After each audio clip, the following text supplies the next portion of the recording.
Hey, how you doing, everyone? Um, Friday evening. Hope you're doing good.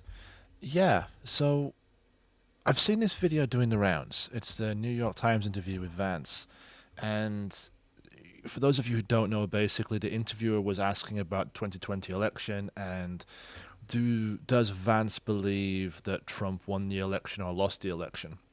I think at this point most people have heard about this or know about this or at least know that Trump basically believes that he lost. But there's something about how he evades answering that I find strange. So we're going to play it, and then I'm just going to basically say what's on my mind. And if someone wants to comment in the comment section and sort of like say why they think this, that's fine. But let's just play it, and then we'll go from there. In the debate, you were asked to clarify if you believe Trump lost the 2020 election.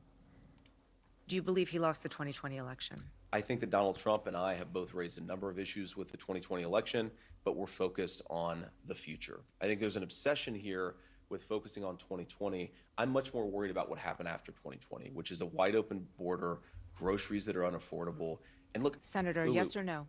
okay, Did Donald Trump lose the 2020 election? let me ask you a question. Is it okay that big technology companies censored the Hunter Biden laptop story, which independent analysis have said cost Donald Trump millions of votes? Senator Vance, I'm going to ask you again. Did Donald Trump lose the 2020 election? Did big technology companies censor a story that independent studies have suggested would have cost Trump millions of votes? I think Senator that's the question. Vance, I'm going to ask you again. Did Donald Trump lose the And I've 2020 answered your election? question with another question. You answer my question and I'll answer yours. I have asked this question repeatedly. It is something that is very important for the American people to know. There is no proof, legal or otherwise, that Donald Trump did not lose the But 2020 election. you're repeating a slogan rather than engaging with what I'm saying, which is that when our own technology firms engage in industrial scale censorship, by the way, backed up by the federal government, in a way that independent studies suggest affect the votes, I'm worried about Americans who feel like there were problems in 2020. Okay, so we'll pause it there. That's you get the general gist of the way the conversation went. This is the thing I don't understand. Donald Trump has absolutely no problem going around saying to anyone who asks the question, did you lose the 2020 election? He will say, no, I didn't. It was stolen from me. He will quite comfortably come out and say that and still maintains it to this day. What I don't understand is why Vance feels he has to dodge it then. If Trump's open about it and has been consistently, including all the way up to his debate with Kamala Harris, where asked the question, he went, "No, that election was stolen from me." Why is Vance avoiding it? Does that make sense?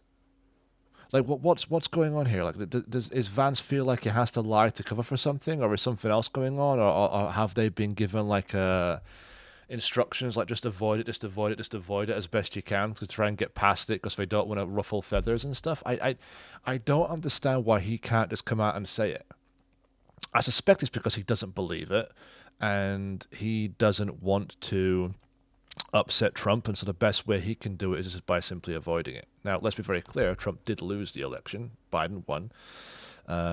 Just to get that out on the table so people know where I stand. I just don't really understand why he feels the need to avoid it unless he doesn't believe it. Unless the reason he's avoiding it, like I said, is because he doesn't want to have to say something like that. He doesn't want to have to. For him, that's just too much. That's just too far. That's my personal view.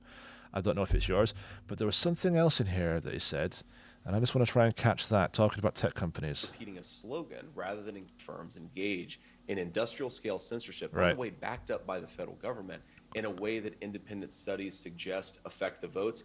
I'm Right. I have a real problem with that. And my problem with it is basically this. Um, how can I best describe this? Election days have a set date. There's a set date where you go in and vote. Okay. After that, it's kind of done and the votes are counted. Um,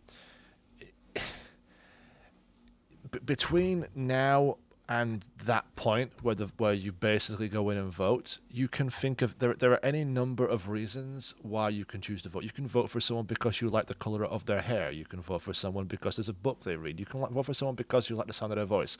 The reasons you have for voting for someone are completely up to you, and there are many. Some people vote because their parents voted a particular way, because they have like a disposition towards it, because they're naturally conservative or they're naturally liberal, whatever, okay? There are numerous reasons why people vote. If by the time it gets to election day, you've decided, okay, I'm going to vote this way, and then a bit later on it turns out that maybe something you thought was incorrect, I have to be honest, that's kind of on you. Does that make sense? Like, I'll give you a really good example. I'm originally from the UK. During the Brexit debate, there was any number of like stories and conversations and debates and stuff taking place about Brexit, right? And ultimately, it's the responsibility of the individual citizen, individual voter, to educate themselves and form their opinion beforehand. That's their job. It's not someone else's job to do it. It's their job, fundamentally. Obviously, it's the job of news outlets to make sure that information is as accurate as possible. But ultimately, it's up to them to decide what criteria they pick for when they do the voting. If you get to the voting day and you vote for something and it turns out not to be what you thought it was, or turns out to be something different, or it turns out there was something else going on, I hate to say it, but fundamentally, I think that really is on you. You can't turn around after the fact and say, "Oh well, I didn't know this, therefore, I think my vote should be made, invalid, and we should do the whole thing again." That's not how it works. That's why you have elections every 4 years as well, so you can change your mind. It strikes me as one of those really bizarre talking points that are brought up, where it's like, well, had this have been different, there would have been a different outcome.